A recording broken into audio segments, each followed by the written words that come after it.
నేను అడుగుతా ఉన్నా, ఈ జీవో ఎందుకు వచ్చింది అంటే వాళ్ళకి తెలియకుండా వచ్చిందా?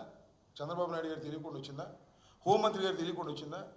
నిజంగా చంద్రబాబు నాయుడు గారికి హోంమంత్రి గారికి తెలియకోకుండానే ఈ జీవో వస్తే వాళ్ళంత అసమర్థులు ఈ దేశంలో ఎవరు లేరని అర్థం. అంతేగా పాలనలో కూడా వాళ్ళకి ఏం తెలియకుండా జీవోలు వస్తున్నాయి అన్నమాట. ఎందుకు ఇంక మీ ప్రభుత్వం ఎందుకంటున్నా? దీనిలో ఏమన్నారు? నేను ఇక్కడ కొన్ని మాటలు కూడా చదువుతాయి. కేర్ఫుల్ ఎగ్జామినేషన్ అంటారు. దీనిలో కేర్ఫుల్గా ఎగ్జామినేషన్ చేసి డిలో కండోనేషన్ పిటిషన్ కూడా, అంటే దీనిలో కేసు కొట్టేసిన తర్వాత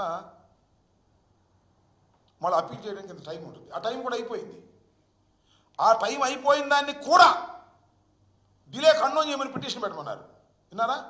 డిలో కండోన్ చేయమని పిటిషన్ పెట్టి ఆ పిటిషన్ ఎలవ్ చేయించుకుని, అంటే అయ్యా మేము అనుకున్న సమయంలో మేము అప్పీల్ చేయలేకపోయాం కాబట్టి, ఫలానా కారణాల వల్ల మేము అప్పీల్ చేయనందుకు డిలే అయింది కాబట్టి ఆ డిలోని కూడా మీరు క్షమించి వదిలేసి మా అప్పీల్ని తీసుకోవాల్సిందిగా చేయమని జీవో ఇష్యూ చేశారు హోమ్ డిపార్ట్మెంట్. మరి ప్రభుత్వానికి తెలియదు, ప్రభుత్వం దీన్ని విత్డ్రా చేసుకుంటుంది. నిర్ణయించే వాళ్ళు ఎందుకు విత్డ్రా చేసుకుంటున్నారు? అదో స్వామి చెప్పినట్టు ఏమయ్య రమేష్ సంతకం పెట్టాడుగా, ఎవరు? చంద్రబాబు నాయుడు. అదే మీ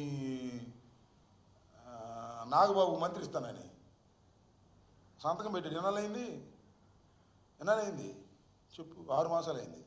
మంత్రి ఇస్తాను సంతకం పెట్టాడు. ఇదేందో మరి నాకు అర్థం కాల. తెల్లారిపాటి 2వ తారీఖు 3వ తారీఖుని మేము చేతులు ఎత్తేస్తున్నామంటే ఎవరు నమ్మిద్దామని? మోసం కదా ఇది? అన్యాయం కదా ఇది? కమాన్ రమ్మని చంద్రబాబు నాయుడు గారిని వచ్చి చెప్పమనండి.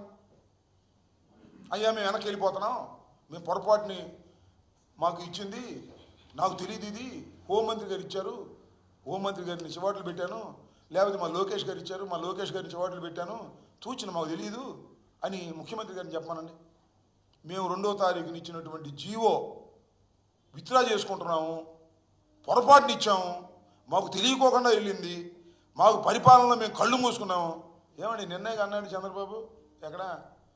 అదే ఊరండి. వెళ్ళి పెన్షన్లకు వెళ్ళాడు.